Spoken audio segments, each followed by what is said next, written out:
AD 328 Roman ചക്രവർത്തിയോട് അമ്മ പറഞ്ഞു, മോനെ, ഈശോയെ കുരിശിൽ തറച്ചു കൊന്ന ആ കുരിശ് എനിക്ക് കണ്ടെത്തണം, നമുക്ക് കണ്ടെത്തണം. ഇതുവരെയും നമ്മളത് കണ്ടെത്തിയിട്ടില്ല. ആ കുരിശ് കണ്ടെത്തിയാൽ നമ്മുടെ റോമാ സാമ്രാജ്യത്തിന് ലോകം മുഴുവനും വളരെയേറെ അനുഗ്രഹങ്ങൾ ലഭിക്കുമെന്നാണ് പ്രവചനം. എന്തു വില കൊടുത്തും അത് കണ്ടെത്തണം. അപ്പൊ മോൻ പറഞ്ഞു, അമ്മ എന്താണ് ഈ പറയുന്നത്? നാം കേട്ട ആ ക്രിസ്തു മരിച്ചിട്ട് 200 വർഷങ്ങൾ കഴിഞ്ഞു.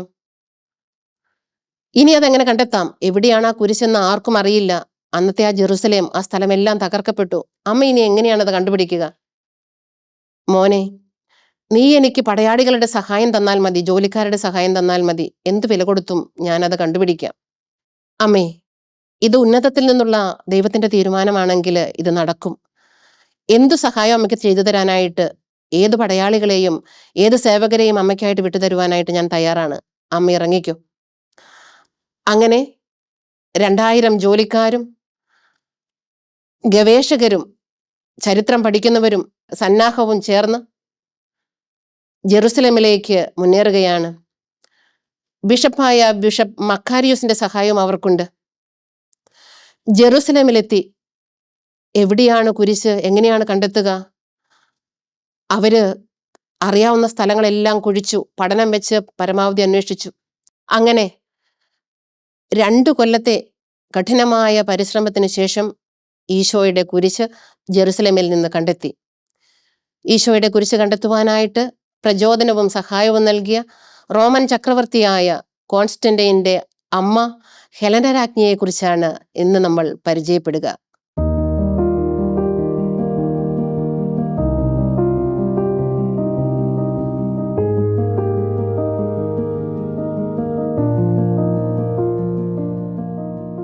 AD 248 കിഴക്കൻ യൂറോപ്പിലെ ഡ്രിപ്പാനിലാണ് ഹെലന രാജ്ഞി ജനിച്ചത്.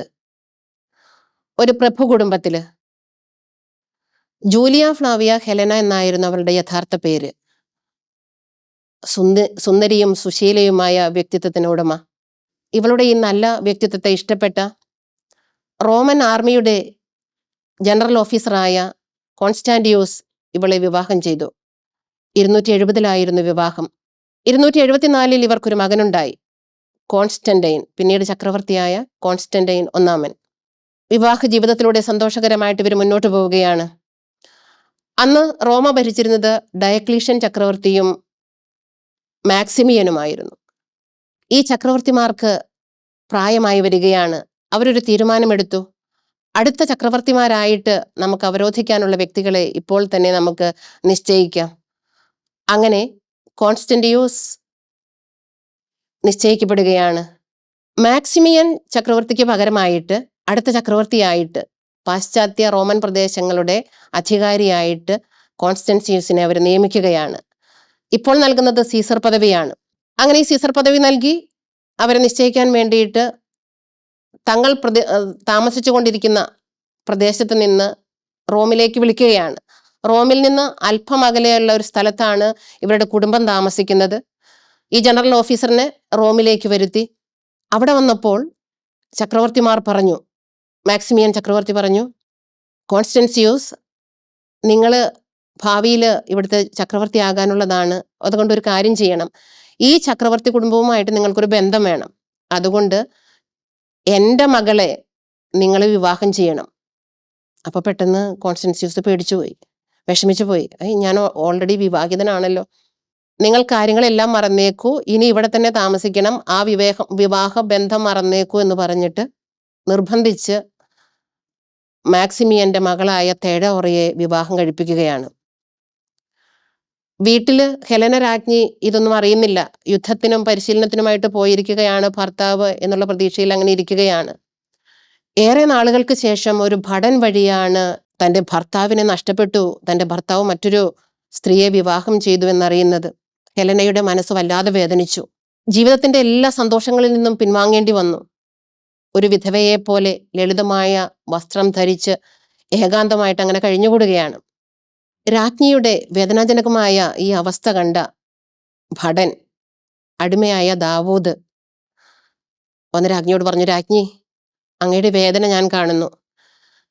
പീഡാനുഭവത്തിന്റെ രഹസ്യങ്ങൾ അറിയുന്ന ഒരു വ്യക്തി, അൽബാനൂസ് എന്നൊരു പുരോഹിതൻ ഇവിടെയുണ്ട്. ഞാനൊരു ക്രിസ്ത്യാനിയാണ്, എൻ്റെ പുരോഹിതനാണ്, അങ്ങേക്ക് ആ പുരോഹിതനെ പരിചയപ്പെടുത്തി തരാം.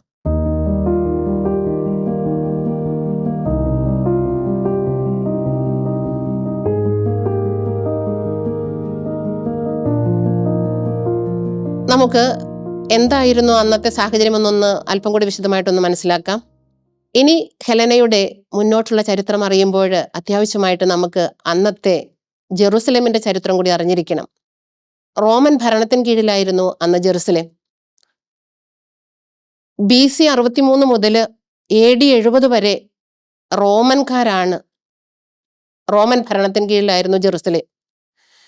AD 70 ഹെഡ്രിയാൻ ചക്രവർത്തി ജെറുസലേമിലെ വിശുദ്ധ സ്ഥലങ്ങളെല്ലാം കൂടി കീഴടക്കി.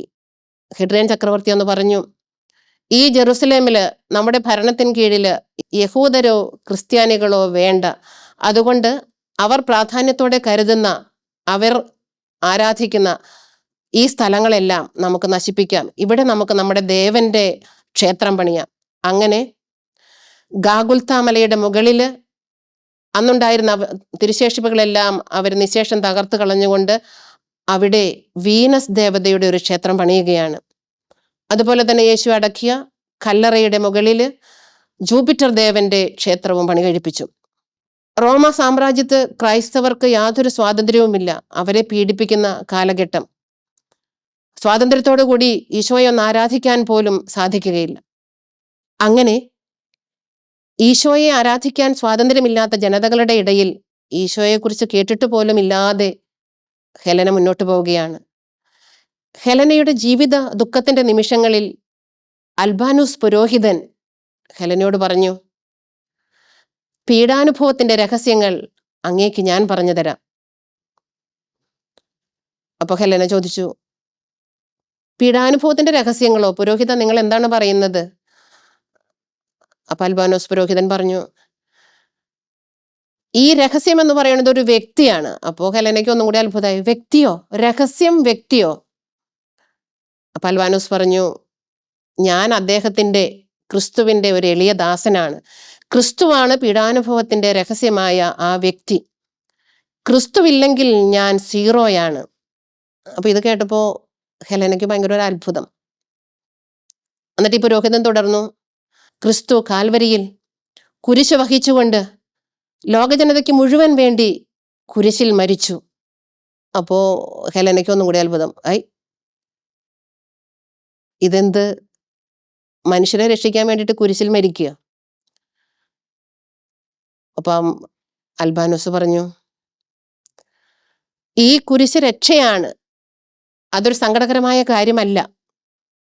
അൽബാനോസിന്റെ ഓരോ വാചകങ്ങളും കേൾക്കുമ്പോഴും, ഇവർ നമ്മൾ ഒത്തിരി സംസാരിക്കുന്നുണ്ട്, ഓരോ വാചകങ്ങളും ഈശോയെക്കുറിച്ച് ഓരോ കാര്യങ്ങളും കേൾക്കുമ്പോൾ എവിടെ നിന്നോ ഒരു തീക്ഷ്ണത, ഒരു അഗ്നി. അൽബാനോസ് ഈശോയെക്കുറിച്ച് കുറേ കാര്യങ്ങൾ പറയുന്നുണ്ട്.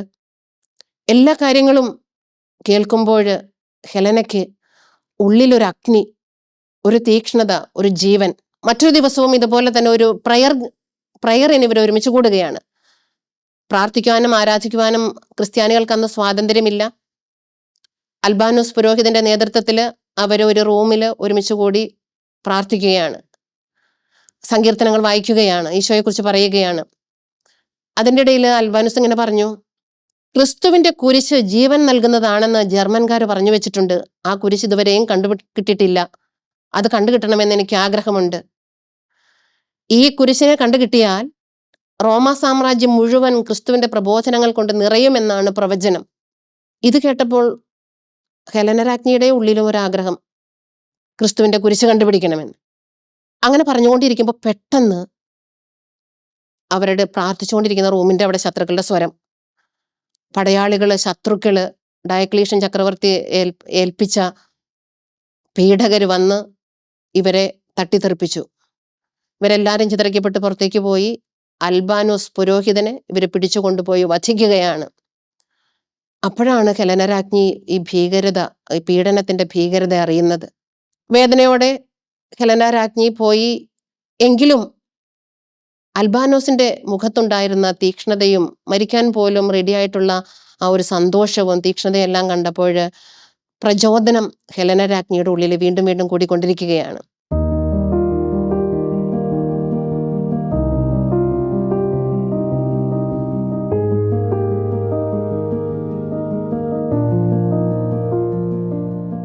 കുറച്ചു ദിവസം കഴിഞ്ഞപ്പോൾ ഹെലന രാജ്ഞിക്ക് തന്നെ ഉപേക്ഷിച്ച ഭർത്താവിൽ നിന്ന്, ചക്രവർത്തിയിൽ നിന്ന് ഒരു അറിയിപ്പ് ലഭിക്കുകയാണ്. കോൺസ്റ്റൻസിയൂസ് ചക്രവർത്തി ഭടന്മാരെ വിട്ട് ഹെലനയോട് പറയുകയാണ്, എന്നോട് ക്ഷമിക്കണം, മകനോട് എനിക്ക് ശേഷം റോമ സാമ്രാജ്യത്തിന്റെ ചക്രവർത്തിയാകുവാനായിട്ട് കൽപ്പിക്കുന്നു. കോൺസ്റ്റൻസിയൂസ് ചക്രവർത്തിക്ക് ശേഷം ചക്രവർത്തിയായിട്ട് ഭരണാധികാരം ഏറ്റെടുക്കുന്നത് മകനായ കോൺസ്റ്റാന്റിനാണ്. കോൺസ്റ്റന്റിൻ 1 എന്നാണ് അറിയപ്പെടുക. ഒപ്പം തന്നെ അമ്മയായ ഹെലനയെയും ചക്രവർത്തിനി പദത്തിലേക്ക് ഉയർത്തി. നമുക്കറിയാവുന്നതുപോലെ ഇവരെ ഉപേക്ഷിച്ചെങ്കിലും ആ ഭർത്താവായ കോൺസ്റ്റന്റിയൂസ് ഇവരെ സ്നേഹിച്ചിരുന്നു. ചക്രവർത്തി പദം ഏറ്റെടുത്തതിന് ശേഷം കോൺസ്റ്റന്റൈൻ മുന്നോട്ട് പോവുകയാണ്. ഒന്നിലധികം ചക്രവർത്തിമാർ ആ രാജ്യത്തുണ്ട്. കുറെ യുദ്ധങ്ങളും ഉണ്ട്. എല്ലാ യുദ്ധങ്ങളിലും ചക്രവർത്തി കോൺസ്റ്റന്റൈൻ വിജയം വരിച്ച് മുന്നോട്ട് പോകുന്നു. ഇനി അടുത്ത യുദ്ധം തന്റെ എതിരാളിയായ മറ്റൊരു ചക്രവർത്തി മാക്സ്റ്റന്റൈനുമായിട്ടാണ്. ഇപ്പോൾ 2 ചക്രവർത്തിമാരാണ് റോമയുടെ ഭരണാധിപത്യം ഏറ്റെടുക്കുന്നത്. ഈ ചക്രവർത്തിമാരിൽ ആരാണോ കഴിവിൽ തെളിയിക്കുന്നത്, യുദ്ധത്തിൽ വിജയിക്കുന്നത്, ആ ചക്രവർത്തി ഇനി ഏകാധിപതിയായിരിക്കും. ആ ചക്രവർത്തിക്കായിരിക്കും റോമ സാമ്രാജ്യത്തിന്റെ അധികാരം മുഴുവനും. അങ്ങനെയുള്ളൊരു യുദ്ധത്തിൽ പങ്കെടുക്കുകയാണ്. അപ്പോൾ തൻ്റെ എതിരാളിയായ മാക്സ്റ്റന്റൈൻ അവരുടെ ടീമിനെ നോക്കിയപ്പോൾ പടയാളികൾ ഏറെ പേര്. കോൺസ്റ്റന്റൈന് പേടിയായി. തൻ്റെ ടീമിൽ കുറച്ച് പേരേ ഉള്ളൂ, യുദ്ധം ചെയ്യാനായിട്ട് കുറച്ച് പേരേ ഉള്ളൂ, പടയാളികളെല്ലാം കുറവ്, സൈന്യത്തിലെ അംഗങ്ങൾക്ക് തന്നെ ധീരത കുറവ്. എന്തായാലും ഈ യുദ്ധത്തിൽ തോൽക്കേണ്ടി വരുമോ എന്നുള്ളൊരു പേടി. ടൈബർ നദിക്ക് കുറുകെ പോകുന്ന മിലാവിയൻ പാലത്തിൽ വെച്ചിട്ടാണ് യുദ്ധം. എതിരാളികളെ കണ്ട് ഭയന്ന കോൺസ്റ്റന്റൈൻ ഏതു ദൈവത്തോടാ പ്രാർത്ഥിക്കേണ്ടതെന്നറിയാതെ സ്വർഗത്തിലേക്ക് കണ്ണുകളുയർത്തി ഇങ്ങനെ പ്രാർത്ഥിക്കുകയാണ്. ഈ നിമിഷങ്ങളിലെല്ലാം അമ്മയുടെ പ്രത്യേകത, അമ്മ ചക്രവർത്തിനി ആയപ്പോൾ ഉടനെ പറഞ്ഞിരുന്നു, ഞാനൊരു ക്രൈസ്തവ ചക്രവർത്തിനിയാണെന്ന് ഞാൻ പ്രഖ്യാപിക്കുന്നു. ഇനി എൻ്റെ ആഗ്രഹം എൻ്റെ മകനും ഈശോയെ അറിയണം, എൻ്റെ മകനിലൂടെ രാജ്യം മുഴുവൻ ഈശോയെ അറിയണം എന്നതാണ്. അങ്ങനെ ചക്രവർത്തിനി ഉള്ളിൽ പ്രാർത്ഥിക്കുന്നുണ്ട്.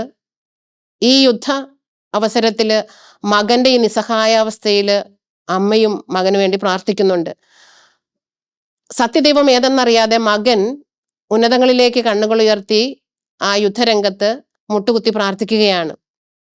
പെട്ടെന്ന് ആകാശത്തേക്ക് നോക്കിയപ്പോൾ ഗോൾഡൻ കളറില് ഒരു കുരിശു രൂപം പ്രത്യക്ഷപ്പെട്ടു. അപ്പൊ ചക്രവർത്തി ഇങ്ങനെ സൂക്ഷിച്ചു നോക്കി, എന്താണത്? അമ്മ പറയുന്ന ഈശോയുടെ കുരിശുരൂപമാണല്ലോ അത്. സൂക്ഷിച്ചു നോക്കിയപ്പോൾ അതിലിങ്ങനെ എഴുതിയിരിക്കുന്നു, ഈ അടയാളത്തിൽ യുദ്ധം ചെയ്യുക, നിങ്ങൾ വിജയിക്കും. ഉടനെ ചക്രവർത്തി പടയാളികളോട് പറഞ്ഞു, എല്ലാവരും തങ്ങളുടെ പടച്ചട്ടകളിലും പരിചകളിലും ആയുധങ്ങളിലും എല്ലാം കുരിശ് എന്നുള്ള ഈ കുരിശിന്റെ ഈ ആയുധം വേഗം ചിത്രീകരിക്കുക, പെയിന്റ് ചെയ്യുക. എല്ലാവരും എല്ലാ ഉപകരണങ്ങളിലും കുരിശിന്റെ അടയാളം ചിത്രീകരിച്ചു. സൈന്യത്തിന്റെ ഏറ്റവും മുന്നിലായിട്ട് കുരിശുമേന്തി മുഖ്യ സൈന്യാധിപൻ നിന്നു. അവരിങ്ങനെ യുദ്ധത്തിന് പുറപ്പെടുകയാണ്. ഈ യുദ്ധ രംഗത്ത് കോൺസ്റ്റന്റൈന്റെ സൈന്യത്തെ കണ്ട് എതിർ സൈന്യം ഭയപ്പെട്ടു. പൊതുവെ നമ്പർ കുറവാണെങ്കിലും അവർക്ക് ഇത് വളരെയധികം നമ്പറുള്ള ഒരു യോദ്ധാക്കളെ പോലെ തോന്നി. പേടിച്ച ശത്രു സൈന്യം പിന്തിരിഞ്ഞു. ആ പിന്തിരിയലിൽ തന്നെ അവിടെ ഒരു അപകടമുണ്ടായി. മിക്ക സൈനികരും നദിയിൽ വീണ് മരിക്കുകയാണ്. ഈ യുദ്ധത്തില് കോൺസ്റ്റന്റൈൻ ജയിക്കുകയാണ്. കോൺസ്റ്റന്റൈൻ ആദ്യം ചെയ്തത്, കുരിശേ, ഇത് അങ്ങയുടെ വിജയമാണ്, ക്രൂശിതനായ ഈശോയെ, ഇത് അങ്ങയുടെ വിജയമാണെന്ന് പറഞ്ഞ് പ്രഘോഷിച്ചു. ഉടനെ തന്നെ റോമാ സാമ്രാജ്യത്തിലുള്ള എല്ലാ ക്രൈസ്തവരോടും പറഞ്ഞു, നിങ്ങൾക്ക് ആരാധനയ്ക്കുള്ള എല്ലാ സ്വാതന്ത്ര്യവും നാം ഇതാ കൽപ്പിച്ചിരിക്കുന്നു. എല്ലാവരും ക്രിസ്ത്യാനികളാകണമെന്നതാണ് എൻ്റെ ആഗ്രഹം. അന്നു മുതലാണ് ക്രൈസ്തവ വിശ്വാസങ്ങളെ റോമാ സാമ്രാജ്യത്തിന്റെ തന്നെ ഒരു വിശ്വാസ സംഹിതയായിട്ട് അവർ പ്രഖ്യാപിക്കുന്നത്.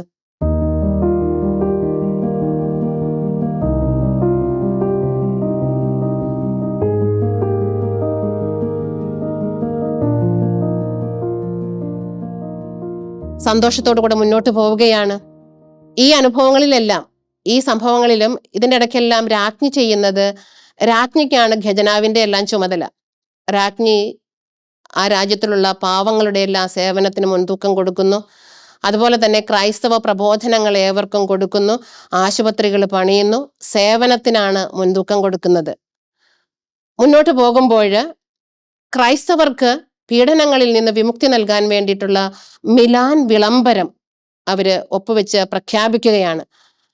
312 ഈ യുദ്ധം ചെയ്ത് ഇവർ വിജയിക്കുന്നത്. 313 മിലാൻ, പ്രസിദ്ധമായ മിലാൻ വിളംബരം.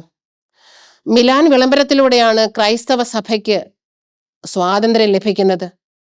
വളരെ സന്തോഷകരമായിട്ട് ഭരിച്ച് തൻ്റെ ജനത്തെ മുന്നോട്ട് നയിച്ചുകൊണ്ട് ചക്രവർത്തിനെയും മുന്നോട്ട് പോവുകയാണ്. ഒരു ദിവസം മകൻ വന്നിട്ട് അമ്മയോട് പറഞ്ഞു, അമ്മേ, അതെ, നമ്മുടെ രാജ്യത്തൊരു പ്രതിസന്ധി വരുന്നു. തയഡോറയിൽ ജനിച്ച മക്കളും ഇവിടെയൊക്കെ തമ്മിൽ ഒരു ഭിന്നത ഇപ്പൊ വരുന്നു. അപ്പൊ ഈ അമ്മ പറഞ്ഞു, മോനെ, അത് പണ്ട് അൽബാനോസ് പുരോഹിതൻ എന്നോട് പറഞ്ഞിട്ടുണ്ട്. റോമാ സാമ്രാജ്യത്തിൽ യഥാർത്ഥത്തിലുള്ള സ്വാതന്ത്ര്യവും സ്നേഹവും സമാധാനവും വരണമെങ്കിൽ ഈശോയുടെ കുരിശ് കണ്ടുപിടിക്കപ്പെടണമെന്ന്. മോനെ, എൻ്റെ വലിയൊരു ആഗ്രഹമാണ് ഈശോയെ കുരിശിൽ തറച്ച ആ കുരിശ് കണ്ടുപിടിക്കണം. അപ്പോൾ നമ്മുടെ രാജ്യത്ത് സമാധാനം വരും. അപ്പം മോൻ ചോദിച്ചു, അമ്മ എന്താ പറയണേ? എത്രയോ കൊല്ലങ്ങളായി ഈശോയെ കുരിശിൽ തറച്ചിട്ട്. മാത്രമല്ല, ഇതെല്ലാം നശിപ്പിക്കപ്പെട്ടു. അതുകൊണ്ട് ഇനി അത് കണ്ടുപിടിക്കാനായിട്ട് എളുപ്പമില്ലേ അമ്മേ? അപ്പം ഹെലന രാജ്ഞി പറഞ്ഞു, ഞാൻ അതിന് നേതൃത്വം വഹിച്ചോളാം. മോനൊരു കാര്യം ചെയ്താൽ മതി, എനിക്ക് പടയാളികളെ വിട്ടു തന്നാൽ മതി, എല്ലാ സഹായങ്ങളും ചെയ്തു തന്നാൽ മതി. മോൻ പറഞ്ഞു, കോൺസ്റ്റന്റൈൻ ചക്രവർത്തി പറഞ്ഞു, ഞാൻ എന്തു വേണമെങ്കിലും ചെയ്തു തരാം. അങ്ങനെ 2000-ഓളം ജോലിക്കാരെ ഏർപ്പെടുത്തി, ഗവേഷകരെ ഏർപ്പെടുത്തി, ചരിത്ര പഠനക്കാരെ ഏർപ്പെടുത്തി. ഏതെല്ലാം തരത്തില് മുൻഗണനയിലുള്ളവരാണോ, അറിവുള്ളവരാണോ, അങ്ങനെയുള്ളവരെല്ലാവരെയും ഈ ടീമിലേക്ക് ഉൾപ്പെടുത്തി. അവിടുത്തെ ബിഷപ്പായിരുന്ന ബിഷപ്പ് മക്കാരിയൂസിന്റെ നേതൃത്വത്തിൽ സഹായത്തോടു കൂടിയിട്ടാണ് ഇവര് ജെറുസലമിലേക്ക് പോകുന്നത്. അങ്ങനെ സന്നാഹം ജെറുസലേമിലേക്ക് കപ്പലിൽ യാത്ര ചെയ്ത് പോവുകയാണ്. ജെറുസലേമിലെത്തി എവിടെ തിരയും? ഒരു ലക്ഷണം പോലുമില്ല. അവിടെയും ചരിത്രങ്ങളെല്ലാം അന്വേഷിച്ച് അറിയാവുന്നവരോടെല്ലാം ചോദിച്ച് എങ്ങനെയായിരുന്നു ഈ ജെറുസലേം പണ്ട്, എങ്ങനെയായിരുന്നു. അപ്പൊ നാട്ടുകാരും അറിയാവുന്നവരും ചരിത്രങ്ങളെല്ലാം കേട്ടിട്ടുള്ളവരും ഇത് തന്നെ പറഞ്ഞു, ഇതാ ആ കാണുന്നതാണ് കാൽവരി, അവിടെ ഇപ്പൊ വീനസിന്റെ ക്ഷേത്രമാണ്. അപ്പൊ അവര് അറിയാവുന്ന അറിവെല്ലാം വെച്ചിട്ട് എല്ലാ സ്ഥലങ്ങളും കുഴിക്കുന്നുണ്ട്. അപ്പൊ കുറെ പേര് കളിയാക്കുന്നുണ്ട്, എന്താ രാജ്ഞി ചെയ്യുന്നത്? ഈ രാജ്യം മുഴുവൻ കുഴിച്ചിട്ട് ജീവിതം മുഴുവൻ കഴിഞ്ഞാലും ഒന്നും കണ്ടു കിട്ടുന്ന ലക്ഷണമില്ല എന്നും പറഞ്ഞിട്ട് കളിയാക്കുന്നുണ്ട്. എന്നാലും രാജ്ഞി പിന്തിരിയുന്നില്ല. ഇത് കണ്ടു കിട്ടുവോളം ഞാൻ, എൻ്റെ ജീവൻ പോകുവോളം ഞാൻ ഇവിടെ ശ്രമിക്കും, ഇത് കണ്ടു കിട്ടിയിട്ട് ഇവിടുന്ന് പിന്തിരിയൂ എന്ന് പറഞ്ഞിട്ട് രാജ്ഞി നേതൃത്വം കൊടുത്ത് അവരെല്ലാം പ്രചോദിപ്പിച്ച് മുന്നോട്ട് പോവുകയാണ്.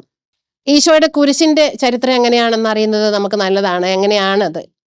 അന്ന് കാൽവരിയില് വെള്ളിയാഴ്ച ഈശോയെ കുരിശിൽ തറച്ച അന്ന് പിറ്റേ ദിവസം ശാബതമാകുന്നത് കൊണ്ട് കുരിശിൽ നിന്ന് ഇറക്കുകയും വേണം. അവിടെ കുരിശിൽ ഇങ്ങനെ തറച്ചു എന്നുള്ളതിന്റെ ലക്ഷണങ്ങളൊന്നും അവിടെ കാണാൻ പാടില്ല. അപ്പൊ എന്ത് ചെയ്തു? കുരിശിൽ തറച്ച പടയാളികള് ഈശോയെ കുരിശിൽ നിന്ന് ഇറക്കിയതിന് ശേഷം, അവരെല്ലാം മാറ്റിയതിന് ശേഷം അവിടെ ഉണ്ടായിരുന്ന കുരിശെല്ലാം കൂടി എടുത്തിട്ട് അവിടെ ഉണ്ടായിരുന്ന വലിയ ഒരു പാറമട പോലെ ഒരു സ്ഥലം അവിടെയുണ്ട്. കുരിശെല്ലാം ഇടാൻ വേണ്ടിയിട്ടുള്ള സ്ഥലമാണത്. ഒരു ലക്ഷണങ്ങളും ഇനി അവശേഷിക്കരുത്. അങ്ങനെ ഇവരെ, ഈശോയെയും 3 പേരെയും എല്ലാം തറച്ച കുരിശ് മരണത്തിന് ശേഷം താഴേക്ക് അവിടെ ഇടുകയാണ്. അതെല്ലാം പിന്നീട് കൊല്ലങ്ങൾ കഴിഞ്ഞ ശേഷം അത് മൂടപ്പെട്ടു. അതിൻ്റെ എല്ലാം മുകളിലാണ് ഈ വീനസിന്റെ ക്ഷേത്രം ഇരിക്കുന്നത്. രാജ്ഞിയുടെ സേവകര് ഇവരെല്ലാവരും കൂടി ഈ കാൽവരിയിലെ ഈ വീനസിന്റെ ക്ഷേത്രം അവര് അടിച്ച് കളഞ്ഞു. ഈ ക്ഷേത്രം മാറ്റാൻ പറഞ്ഞു, ക്ഷേത്രം മാറ്റി. എന്നിട്ട് ഈ ആളുകളെല്ലാം കൂടി, ജോലിക്കാരെല്ലാവരും കൂടി ഇങ്ങനെ അവിടം എവിടെ ആയിരിക്കുമെന്ന് അറിയില്ല, എന്നാലും ഇങ്ങനെ കിളയ്ക്കുകയാണ്. കുറേ ഇങ്ങനെ കിളച്ചു കഴിഞ്ഞപ്പോൾ ഒരു സ്വരം അടിയിൽ നിന്ന്, ഗുഹയുടെ അടിയിൽ നിന്നെന്ന പോലെ ഒരു സ്വരം. അപ്പൊ എല്ലാവരും കൂടി ശ്രദ്ധിച്ചു, ഇതുവരെ പതിവിൽ കേൾക്കാത്ത ഒരു വലിയൊരു സ്വരം കേൾക്കുന്നുള്ളൂ. അപ്പൊ ആ സ്വരം കേട്ടിടത്തേക്ക് അവർ വീണ്ടും കുഴിച്ച് ആഴത്തിൽ ചെന്നു. അപ്പോ അവർ പെട്ടെന്ന് പറഞ്ഞു, അതാ കുരിശിന്റെ കഷ്ണങ്ങൾ അതാ അവിടെ കിടക്കുന്നു, ഇതാ കുരിശ് അവിടെ കിടക്കുന്നു. അവര് പെട്ടെന്ന് അടിയിലേക്ക് ചെന്ന് ആ കുരിശ് പുറത്തേക്ക് എടുത്തു. ഒപ്പം തന്നെ അതിനകത്ത് പറയുന്നത്, ഈശോയെ കുരിശിൽ തറച്ചപ്പോൾ ആണി അവിടെ ഉണ്ടായിരുന്നു. അതുപോലെ കുരിശിൽ എഴുതിയിരുന്ന, ലേഖനം ചെയ്തിരുന്ന ആ ലെറ്റർ, അതാ എഴുതിയ ആ സ്ലിപ്പ് അങ്ങനെ തന്നെ അവിടെ ഉണ്ടായിരുന്നു. അവരിതെല്ലാം എടുത്തു. എല്ലാ കുരിശും കൂടി ഇങ്ങനെ എടുത്തിങ്ങനെ കഴിഞ്ഞപ്പോൾ ഇവർക്ക് അറിയണില്ല, ഇത് ഏതാ, ഈശോയുടെ കുരിശ് ഏതാ. അപ്പൊ വേഗം അവിടുന്ന് രാജ്ഞി തന്നെ പറഞ്ഞു, നമുക്കൊരു കാര്യം ചെയ്യാം, ഈശോയുടെ കുരിശിനെ തിരിച്ചറിയണമല്ലോ. അങ്ങനെ നോക്കുമ്പോഴാണ് അവിടെ ഒരു 2-3 കാര്യങ്ങൾ പറയുന്നുണ്ട്. ഒരു രോഗി, ഒരു കുഞ്ഞ് സൈമൺ എന്ന് പറയുന്ന ഒരു ബാലൻ അവിടെ ഉണ്ടായിരുന്നു. ഇടിമിന്നലേറ്റ് അവന്റെ കൈകളെല്ലാം 7 കൊല്ലമായിട്ട് ശോഷിച്ചിരിക്കുകയാണ് എന്നാണ് അവനെക്കുറിച്ച് പറയുന്നത്. രാജ്ഞി പറഞ്ഞു, അതുപോലെ ബിഷപ്പും പറഞ്ഞു, നമുക്കൊരു കാര്യം ചെയ്യാം, ഈ മകനെ കൊണ്ട് ഈ കുരിശിനെ തൊടുവിക്കാം. എല്ലാ കുരിശും, ആദ്യം ഒരു കുരിശ് തൊട്ടു. അപ്പൊ ഈ കുഞ്ഞിന് ഒരു പ്രത്യേകിച്ചൊന്നുമില്ല. അങ്ങനെ തൊട്ട് 3-ാമത്തെ കുരിശിൽ തൊട്ടപ്പോൾ പെട്ടെന്ന് അത്ഭുതകരമായിട്ട് ഈ കുട്ടി കറണ്ടടിച്ചാലെന്ന പോലെ ഒരു ശക്തി പ്രവഹിച്ച കുട്ടിയുടെ ശോഷിച്ച കൈ പെട്ടെന്ന് സുഖം പ്രാപിക്കുകയാണ്. അതുപോലെ തന്നെ മറ്റൊരു പാരമ്പര്യത്തിലും പറയുന്നത്, യഥാർത്ഥത്തിലുള്ള കുരിശ് ഏതാണെന്ന് അറിയാതെ ഇരിക്കുമ്പോൾ അസുഖമുള്ള ഒരു സ്ത്രീയെ അവര് കൊണ്ടുവന്ന് ഇതുപോലെ സ്പർശിച്ചു നോക്കി. ഈശോയുടെ കുരിശിൽ തൊട്ടപ്പോൾ ആ സ്ത്രീ സൗഖ്യം പ്രാപിച്ചു. അപ്പൊ ഏത് കുരിശിലാണോ തൊട്ടപ്പോൾ ആ സ്ത്രീ സൗഖ്യം പ്രാപിച്ചത്, ആ കുരിശാണ് ഈശോയുടെ കുരിശ് എന്ന് കണ്ടെത്തി. വളരെ സന്തോഷത്തോടു കൂടി അവര് ഈശോയുടെ കുരിശിന്റെ മുമ്പിൽ മുട്ടുകുത്തി അപ്പോൾ തന്നെ ആരാധിച്ചു. ജെറുസലേമിൽ തന്നെ ആ കാൽവരി, അവിടെ തന്നെ ഈശോയുടെ കുരിശിന്റെ ഒരു ഭാഗം, ഒരു തിരുശേഷിപ്പായിട്ട് അവർ അവിടെ തന്നെ ബസിലിക്ക പണിത് അവിടെ തന്നെ സൂക്ഷിച്ചു. രാജ്ഞി വീണ്ടും അവിടെ ഏറെ നാൾ താമസിച്ച് ഈശോയോടുള്ള സ്നേഹത്തെ പ്രതി വിശുദ്ധ സ്ഥലങ്ങളെല്ലാം സംരക്ഷിച്ചു. സെപ്പിൾക്കറിന്റെ ദേവാലയം, അതായത് കല്ലറ ഇരിക്കുന്നിടത്ത് അവിടെ ദേവാലയം പണിതു. അതുപോലെ തന്നെ ഈശോ സ്വർഗാരോഹണം ചെയ്ത സ്ഥലത്ത് ഒലിവ് മലയിൽ ഒരു പള്ളി പണിതു. അതുപോലെ ഈശോ ജനിച്ച സ്ഥലത്ത്, നേറ്റിവിറ്റിയുടെ സ്ഥലത്ത് ഒരു പള്ളി പണിതു. അങ്ങനെ പരമാവധി സ്ഥലങ്ങളിൽ ഈശോയോടുള്ള സ്നേഹത്തെ പ്രതി പള്ളികൾ പണിതു, ആശ്രമങ്ങൾ പണിതു. അങ്ങനെ പലതരത്തിൽ ക്രിസ്തീയമായിട്ടുള്ള സംരംഭങ്ങൾക്ക് തുടക്കം കുറിച്ചു. അതിനുശേഷം വളരെ ഭക്തിയോടുകൂടെ ഈ കുരിശ് റോമിലേക്ക് കൊണ്ടുവന്നു. റോമിലും ഇത് സൂക്ഷിച്ചു. തുടർന്ന് കുറെ നാളുകൾ കൂടി ഈ ജെറുസലേം പ്രദേശത്തേക്ക്, വിശുദ്ധ നാട്ടിലേക്ക് രാജ്ഞി വീണ്ടും സന്ദർശനം നടത്തി. തൻ്റെ ജീവിതത്തിന്റെ അവസാന നാളുകളിൽ 330-ലാണ് രാജ്ഞി മരിക്കുന്നത്. അതിന് തൊട്ടടുത്ത നാളുകളിലെല്ലാം പലസ്തീനായിൽ വന്ന്, ഈശോയുടെ വിശുദ്ധ നാട്ടിൽ വന്ന്, ഈശോയുടെ ആ പ്രധാനപ്പെട്ട സ്ഥലങ്ങളിലെല്ലാം ഇരുന്ന് മൗനമായിട്ട് പ്രാർത്ഥിച്ച് മരണത്തിന് ഒരുങ്ങി. 330 ആഗസ്റ്റ് 15-ന് അസുഖത്തെ തുടർന്ന് രാജ്ഞി മരിക്കുകയാണ്. രാജ്ഞിയുടെ മൃതദേഹം കോൺസ്റ്റാന്റിനോപ്പിളിലെ ബസിലിക്കയിലാണ് സംസ്കരിച്ചിരിക്കുന്നത്.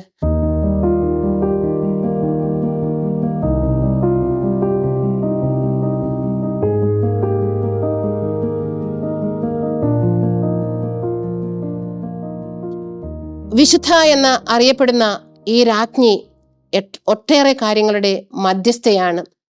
പുരാവസ്തു ഗവേഷകരുടെ മധ്യസ്ഥയാണ് ഹെലന രാജ്ഞി. അതുപോലെ തന്നെ ഡൈവേഴ്സ് ആയിട്ടുള്ള കപ്പിൾസിന്റെ മധ്യസ്ഥയാണ്. ഈശോയെ അറിഞ്ഞ, ഈശോയിലേക്ക് മാനസാന്തരപ്പെട്ട വ്യക്തികളുടെ മധ്യസ്ഥയാണ്. ചക്രവർത്തിനിമാരുടെ മധ്യസ്ഥയാണ്. പുതിയ പുതിയ കണ്ടുപിടുത്തങ്ങളുടെ മധ്യസ്ഥയാണ്. പ്രിയപ്പെട്ടവരെ, ഹെലന രാജ്ഞിയുടെ ആ ഈശോയോടുള്ള സ്നേഹവും തീക്ഷ്ണതയും നമ്മൾ കേട്ടു. ത്യാഗം ചെയ്ത് ഈശോയ്ക്ക് വേണ്ടി എന്തും ചെയ്യാൻ, ഈശോയുടെ സ്നേഹം മറ്റുള്ളവരിലേക്ക് പകരാൻ നമുക്കും സാധിക്കണം. ഒരു 328 സെപ്റ്റംബർ 14 വിശുദ്ധ ഹെലന ഈ കുരിശ് കണ്ടെത്തിയത്. അതുകൊണ്ട് കുരിശിന്റെ പുകഴ്ചയുടെ തിരുനാൾ എന്നാണ് സെപ്റ്റംബർ 14 തിരുനാൾ അറിയപ്പെടുന്നത്. 335 മുതലാണ് ജെറുസലം പ്രദേശങ്ങളിൽ കുരിശിനോടുള്ള ബഹുമാനത്തെ പ്രതി കുരിശിന്റെ പുകഴ്ചയുടെ തിരുനാൾ എന്ന പേരിൽ കുരിശിനോടുള്ള ആദരവ് കാണിച്ചുകൊണ്ട് തിരുനാൾ ആഘോഷിച്ചത്. അതിനുശേഷം 614 വീണ്ടും പേർഷ്യൻ ചക്രവർത്തി ഈ കുരിശിന്റെ ഈ ഭാഗം കീഴടക്കി അവർ ആ കുരിശെടുത്തുകൊണ്ട് പോയി എന്നാണ് ചരിത്രം പറയുന്നത്. വീണ്ടും അടുത്തു വന്ന റോമിന്റെ ചക്രവർത്തി പേർഷ്യക്കാരിൽ നിന്ന് അത് വീണ്ടെടുത്ത് വീണ്ടും 629 ആഘോഷപൂർവം തങ്ങളുടെ ദേവാലയത്തിൽ തന്നെ അത് പുനഃസ്ഥാപിച്ചു. അന്നു മുതലാണ് സാർവത്രിക സഭയില് വിശുദ്ധ കുരിശിന്റെ പുകഴ്ചയുടെ തിരുനാള് ആഘോഷിച്ചു തുടങ്ങിയത്. സെപ്റ്റംബർ 14 നമുക്കറിയാം കുരിശിന്റെ പുകഴ്ചയുടെ തിരുനാൾ നമ്മുടെ കേരളത്തില് തൃശ്ശൂർ ജില്ലയില് മാപ്രാണം എന്ന പ്രദേശത്ത് വളരെ ആഘോഷമായിട്ട് ഹോളി ക്രോസ് ദേവാലയത്തിൽ ആഘോഷിക്കപ്പെടുന്നുണ്ട്.